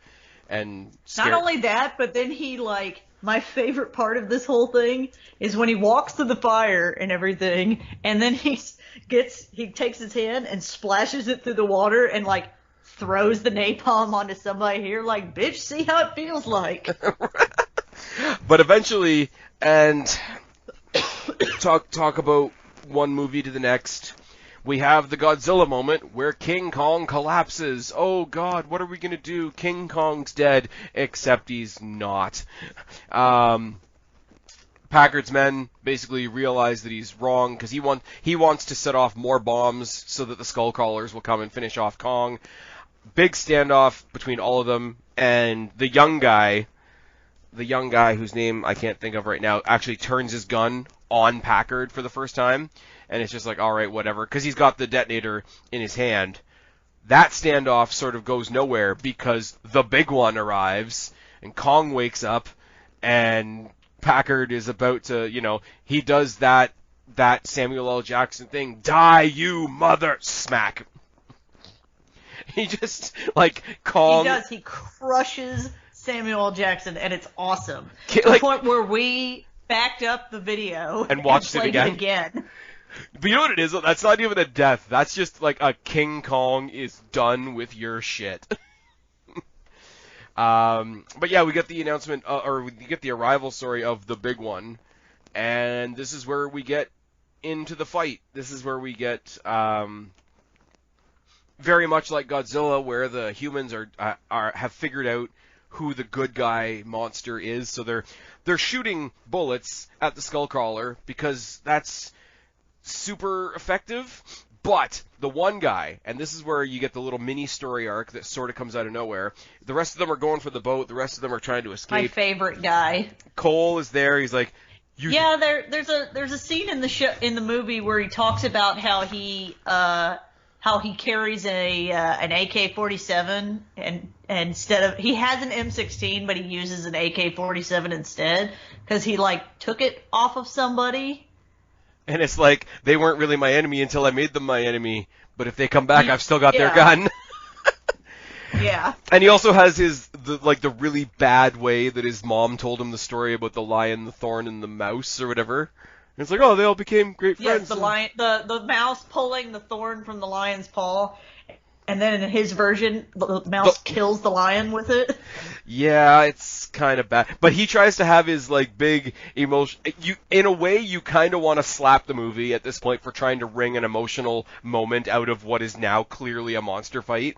But he stops, and he's got the... And the funny guy. Yeah, but he's the guy that's been played off the whole time as, not giving a damn and being kind of an idiot. So he's going to make this final sacrifice. So he's, go on and live your lives. Which, in a emotional movie would be the emotional point, but they all fuck off, and he's gonna go he's standing there with and I'm making the motions in my hands, even though nobody can see me. He's got the two bombs in his hands, and he's waiting for the thing to come, and instead of having this big, all-consuming sacrifice moment, he just gets tail bitch slapped into the mountain. Which is awesome, because in Godzilla, when he was fighting the smaller Muto, he takes out the first Muto by tail bitch slapping him into a building. And it's such a callback. Yeah, it's almost like and also it's almost like the Skullcrawler is like, oh shit, that guy's gonna try and blow me up. Boom. It's like, nope. His sacrifice. Nope. Not falling for that shit. Yeah. The Titans don't take any shit. Let's be fair for a second. But yeah, it's one of those, Brie Larson touching Godzilla on the nose, and then the kid touching Mothra on the nose, Godzilla bitch slapping a Muto into a building, the Skullcrawler bitch slapping this dude that's trying to make this noble sacrifice into a mountain, so that not only does he go splat and boom. So just make his death extra pointless. Yep. So, but now I should say though, the narrative of the story, watching this the first time was weird, right? And I mean, when we get to the post-credit, we're going to talk about in a second, you never know, every movie that has a big ensemble cast, it still has a main character, and you go into the movie and you think it's Randa. Right? Because it is not. And it is not. And then it's like, okay, even though he's kind of an asshole, probably the bad guy of the movie, okay, if he's not the main character. Basically, it's Conrad. Conrad is the main Conrad's character. the main character. But, it goes from Randa to Packard, right? Because Packard is, even though he's doing it all wrong and he's, lost his shit, he is the next biggest sort of character. And then he gets just literally squashed. King Kong is done with your shit. And so now you're down to like just the monsters fighting, which stereotypically is what the crowd wants to see. Anyway, and the audience picks a side, and it's all good. Kong and the Big One fight. The use of weapons from these animals is kind of great because he grabs that tree and he just strips it until it's just like a nightstick. Yeah. And he just cracks it over the friggin' Skullcrawler's face. But he does that later too when he falls into one of the like busted up ships that's over there, and like a chain gets attached to a rudder, a propeller, a propeller rudder, and like uses it as a like basically a flail or a like a nunchuck almost, a nunchuck with a bladed end. For lack of a better, like, you don't know. And then he uses it as brass knuckles later. He like wraps the chain around it and starts punching him in the face with just the propeller part. Yep. And then, like I say, the humans are helping the good guy Kong, and I guess Kong does get to be the good guy there because it's not in. Like I say, I got to go back to the Godzilla comparison once again. Godzilla fighting the Mutos, there's going to be a whole lot of death happening around them. King Kong gets to be the good guy because they're not in a populated area. It's like Batman versus Superman is fighting, but it's okay, they're at the Gotham docks and there's nobody there. Exactly. There's nobody there. By the way, there's nobody there. But he even saves Brie Larson. Oh, but it's only to pay her back, though, because she gets off the luckiest shot in monster fight history. From the ground, shoots the Skullcrawler in the eye with the flare, and it sticks there. It's like in the side of its head. It almost, like, when it first lands, it doesn't, like, respond, so it's almost like a wasp landed on its face and then stung him, and he's like, motherfucker, that hurt. I want to be so big that somebody shooting a flare directly into my eye socket doesn't bother me that much. Like, that's the thing. Well, it lands, like, near his eye socket. Yeah, but it goes and it knocks her... Or, sorry, Kong throws the Skullcrawler into the mountain that she was standing on. She gets knocked into the water. And knocked out, clearly. He picks her up out of the water. Now he's fighting with her in his hand. Doesn't get crushed, obviously. Not only that, but, like, the Skullcrawler wakes up again after the last fight, after the last punch or whatever, and then gets Kong's almost up to his elbow, whole arm up to his elbow, the arm that Brie Larson's in. Yes, that was what when I rewatched it this weekend, that was what I don't think I realized last time I watched this, is the arm. Yeah, it's the hand that she's in. Yeah, because he's like, oh fuck, and trying to pull it out. I always thought that, like, he's fighting it with the other arm because he's got Brie Larson in one hand, because obviously Brie Larson doesn't just get crushed in his hand. Never mind, it's fine. But not only does he have her in his hand in this thing's throat, but the kill shot. We talk about the kill shot in Godzilla, where he basically grabs him by the face and, like, pukes fire down his face until the rest of his body melts away. Pretty decent kill shot, right? But the kill shot here is he's got the hand down the throat, sort of pulls out its entire insides by its tongue, so that the hollow shell of its body just hits the ground. It's a pretty good kill shot. It's extremely effective looking. Kill shot. And then, again, much like Godzilla, the fight's over, Godzilla puts the girl down, and just sort of fucks off. Yeah, he's just like, alright, that's the end of me. Alright, that's the end of me. It is very much the Raptor and the T-Rex just sort of nodding at each other and everybody going back to their own corners again. They're driving away, they're floating away, they're talking about, I guess it's time to get out of here. They've been talking the whole time about going to the Florida Keys when they were done, and if somebody says, like, is it this way to the Keys? And, yeah, the helicopter is coming over the storm in the distance to pick them up, and Godzilla walking away. King Kong. Sorry, King Kong. I'm an idiot, it's fine. King Kong, behind the mountain, walking away, hearing the helicopters, and literally pokes his head around from behind the mountain. More motherfuckers. But it's just like, what's it called, Ferris Bueller's Day Off? It's like, are you still here? Go home. But he pokes his head back around the mountain with this, like, I thought he had a look of, there better not be more of those motherfucking helicopters. That's when all this bullshit started these last 3 days. Okay, in honor of Samuel L. Jackson being dead in this movie, I'm tired of these motherfucking humans on my motherfucking island. Motherfucking island. But he just. We made those jokes too. We were like, Samuel L. Jackson at some point's gonna be like, I'm tired of this motherfucking ape on this motherfucking island. But yeah, he does a big roar because that's what you do. Because he's not Godzilla, he can't spit shit into the sky. So he just does the big chest thump thing, and then it fades out. And it fades out, but it fades back into what is actually the end of the movie, which is a really so awesome. It's so awesome, but okay, I'll let you talk about it first. Well, when John C. Reilly first sees what's her name, Mason Weaver, he talks about how like pretty she is and there's not a lot of women or whatever, and like she looks better than a beer and a hot dog from I forget what park it is. Wrigley Field, I think. Wrigley Field. And he's like holding and looking at him miming a beer and a hot dog, like he's holding a beer and holding a hot dog and like staring at his empty hands and going, but you're real. Right? That part is important because at the end of the movie, they show him coming out of a taxi and he has like flowers. And they talked about earlier in the movie, if he like that he had like a wife, they got hitched right before he got deployed for World War II, and the day before he crashed, his son was born, and they say, "Are you gonna go try and look for them?" And you know, somebody tries. One of the army guys goes, "You know, she's probably moved on and shit, right?" Tom Hiddleston's like, "Dude, fuck off." Yeah, basically, Tom Hiddleston's like, "Dude, fucking harsh." Yeah. You'd be surprised how often people wait, and he's like, "Yeah, I don't really like that. Doesn't really bother me. Like, I just want one more chance to see them.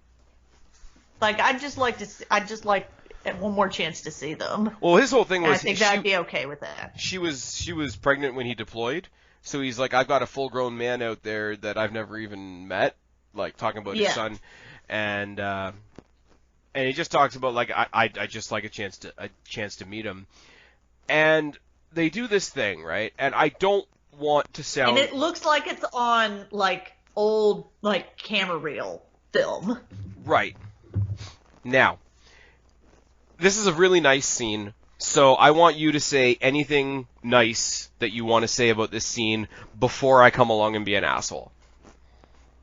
So, I really like the scene. I mean, he sees his wife again, and he sees his kid, and they're like, "Oh my God, he's alive!" Kind of like, it's very like generic, nice, and everything. I like the part where he's sitting in the living room with a beer and a hot dog, watching the Cubs on TV.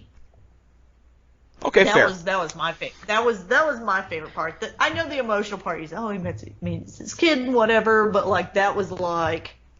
That's the only part that talks to us that knew him before. Yeah. So here's my point, right? And somebody else said this to me around the time the movie came out, and it sort of ruined the scene for me a little bit. The rest of the movie is shot like a regular movie. This is the only part of the movie that's shot like almost like a found footage thing. Like it looks like he just brought somebody with him with a camcorder to videotape him being reunited with his family and whatever. Right? Which is a nice thing. It would be a logical keepsake that you would want if you've just met your family again for the first time. But now you have to believe that the person holding that camera is a character in the movie, that it's not a movie camera. So how does it switch when the door opens to a camera that's inside the house? And everybody's acting surprised. It doesn't, but it's one of those things where it's like, I see you did a really, really cool thing there. And now it's a handheld camera, except it can't be. That's the only little thing, and yes, it's a nitpick, and yes, I'm an incredible asshole shitting on what is otherwise an immensely emotional, really good scene. And he's got himself all shaved up, different and weird, too. I don't really get it. But, I mean, that's what you do when you haven't seen your family. He had a shave and a haircut. Yeah, well, he shaves on the island. He's he shaves on the with somebody's random knife or something. But So that's a bit cheesy, but it's the right kind of cheesy, so I don't mind. Now, we get to the post-credit scene. And the post-credit scene has Weaver and Conrad in what looks like an interrogation room at first, and the two of them going nuts. And he's like, I promise I won't tell the Russians. She's like, I'll tell the Russians. Because she's out there to be like the justice warrior, and she's like, I don't care, I'll tell the truth. And he's... If they he's thought, like, God damn it, I want out of this room. Yeah, he's like, okay, we get it. There was no island. There was never an island. It's fine. But then the ones that come in are Brooks and the other Sienna Asian chick, who I don't know her name. She doesn't do anything in the whole movie. But basically, No. They come out with a bunch of documents, start emptying out all these files, things that are obviously Godzilla related, Kong related, other things related. They start doing the slideshow because slideshow is the preferred method of exposition in these movies. For Monarch, anytime you're put into Monarch, they do a slideshow. And they said, look at them, like anytime Monarch is explaining anything to anybody, it is with a slideshow. Yeah. Even in 2020, when we get Kong versus Godzilla, it's still going to be like an 80s slideshow. And you know what? I'm kind of okay with that. Don't put it onto like PowerPoint. Don't put it into somebody. They don't have time to digitize all those old photos. That's true too.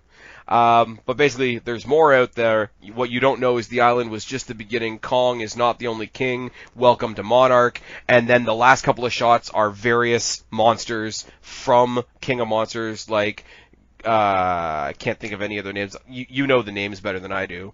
Ghidorah. They show Rodan. They show Monster Zero. Ghidorah. They show King Ghidorah. They show Mothra. Which are really the only ones they have the rights to. The rest of the monsters that are in like the Godzilla universe, they don't have the rights to yet, or so they say, which I will talk about in the next one. Right. And then sort of the last shot is Ghidorah's the three-headed thing, right? Yes. So the last thing they see was sort of like an old-looking sketch of Godzilla head-to-head with Ghidorah, and then the scene slams to black, and as it slams to black, you hear the Godzilla roar.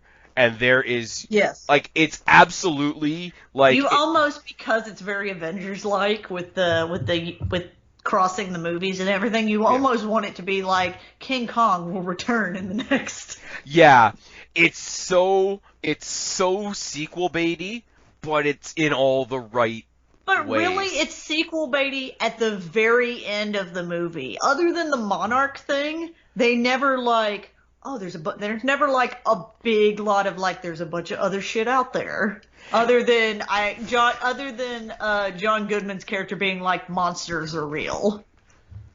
Yeah, and you get the idea that like they don't ever say Godzilla. They don't mention Godzilla. They don't mention. The only other technically, the thing with Godzilla at the beginning of Godzilla, this happens. The thing where Hank and the Japanese guy crash. That happens a year before the Godzilla thing from the beginning of the Godzilla movie. Right. They do leave things open-ended, and you don't realize it's open-ended until you go farther into this series. But like even when John Goodman's character is talking about like the big boat massacre that he survived, he doesn't ever specifically say what did it. He just says he knows that there are monsters. Well, there's a picture of the boat, and it looks like it's been like ripped up. It looks like it's been clawed. Like if but it could have been ripped up by Kong, is what it sort of looks like. It looks like somebody took the wrong clip from another movie, and it's like any time Wolverine has left the 3-claw mark on anything, except it's gigantic. This is really good. As we've touched on before, and I'm trying to wrap it up here a little bit. This movie gets helped out a lot more, and it helps stick out a lot more because of the cast. Yes, I feel like it's a better movie because of the cast. But, like I said earlier, there's definitely some CGI issues where they were clearly like 80% of the budget went into making Kong look great, and then everything else stuck everything else in. Yeah, they just kind of had everything else in and put like a little above minimum. Yeah. I don't know what else to say really, because this is obviously. But I still really liked it. The things that bother me don't bother me. Don't make me as angry as the bomb guy who never defuses a bomb in the entire fucking movie. I mean, bombs in general. At least everyone that they bring on there for whatever their purpose is does their job. Does that thing. Yeah. Conrad tracks. Brie Larson takes pictures. Samuel L. Jackson's the army guy. Randa is the heart of the group, I guess. The geology guy even tells them about geology shit. Yes.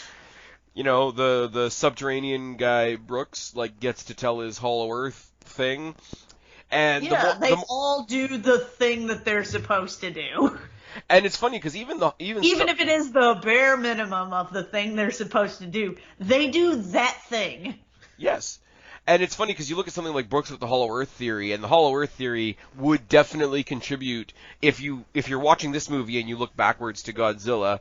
Well, yeah, the Earth must have been hollow because look at all the creatures that were hiding in it, like Muto. Well, and it comes up in King of the Monsters as well, the Hollow Earth theory. Oh yeah, I know. I just with it being part I didn't want to go into it until we decide to do that one. For sure, which will probably be in 2 weeks, the way things are going these days. Yeah, that'll work. The world is still closed, so. I had a thought. I had a thing, and it was going. No, being the middle movie. I mean, obviously there's going to be a fourth movie, but as it exists right now, it's a trilogy. The middle movie in a trilogy has a really weird spot. It has a really weird job to fill. It has to lend credence to the movie that came before it, and it needs to get you ready for the next one. Now, getting ready for the next one is simple. They throw in that post-credit scene. Audience is ready to go. But if you want to... I liked that it wasn't too heavy-handed on the references forward to King of the Monster. You know what, though? It wasn't. I think they could have done more if they chose to, and it still would have been under that bar of, okay, you guys are being a bit heavy. And like I said, I like the fact that, maybe I'll go back and watch all these again or something. When we go back, you find some other Easter egg that, I definitely wouldn't have noticed, in the next movie that Brooks is in it as a much older guy. Yeah. Still in Monarch at that point. Yeah, well, in the third one, we bring Serizawa back from the first one, and if Brooks is there from the second one, then we've sort of pulled that thread together that way. Even though the main characters of the next movie, I'm going to give you guys a bit of a spoiler right now. The main family in King of the Monsters doesn't hold a patch to the cast in this. No. No, they're all a bit whiny and a bit shit. And it definitely does go back to the Godzilla of it all, where the focus is definitely more on the monsters. When we talk about King of the Monsters, I'll tell you who my favorite characters are, and they're not the main characters. No.